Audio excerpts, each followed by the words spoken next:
চাঁদাবাজদেরকে প্রশ্রয় দেওয়ার লোক সে না। জনাব তারেক রহমান, আমরা সবাই মিলে তার সাথে কাজ করি। ঢাকার রাজনীতির সবচেয়ে হট সিট এখন ঢাকা 13।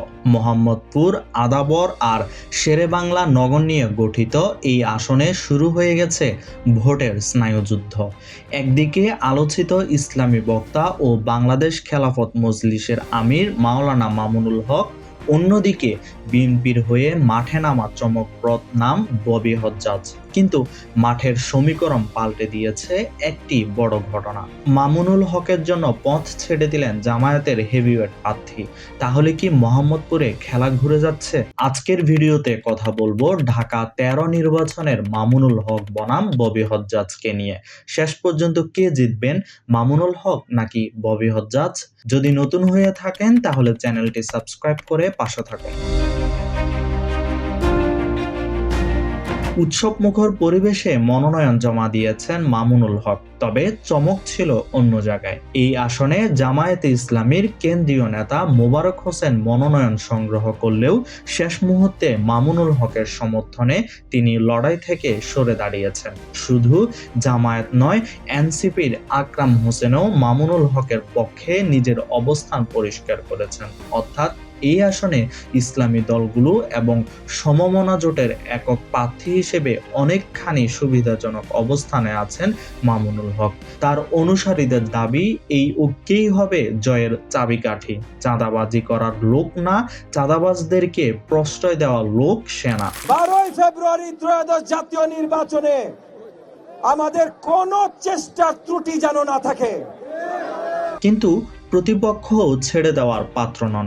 জাতীয়তাবাদী গণতান্ত্রিক আন্দোলন বা এনডিএম ছেড়ে আসা ববি হজ্জাজ এখন বিএনপির ধানের শীষের কাণ্ডারে। বিএনপি তাকে সমর্থন দিয়ে পুরো রাজনৈতিক মহলে বড় এক বার্তা দিয়েছে।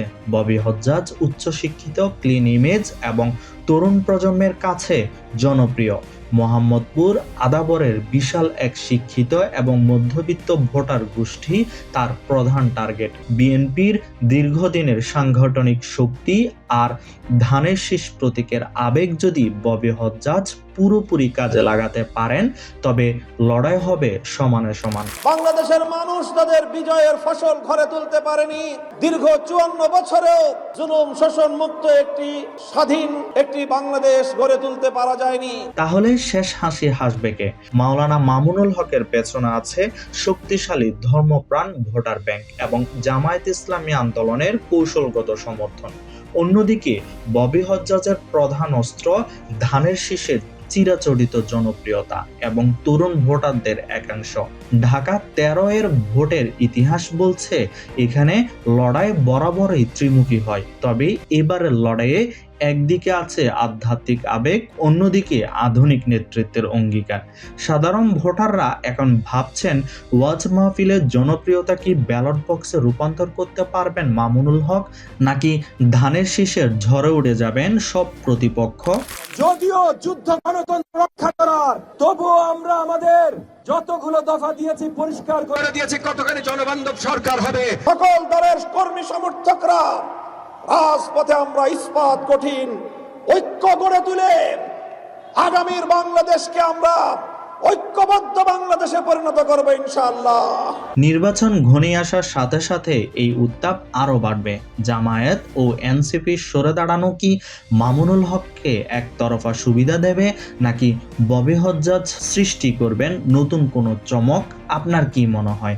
ঢাকা 13 আসনে কার জয়ের সম্ভাবনা বেশি, তা কমেন্টে জানাতে পারেন। পাশাপাশি ভিডিওটি কেমন লেগেছে তাও কমেন্টে জানাতে পারেন।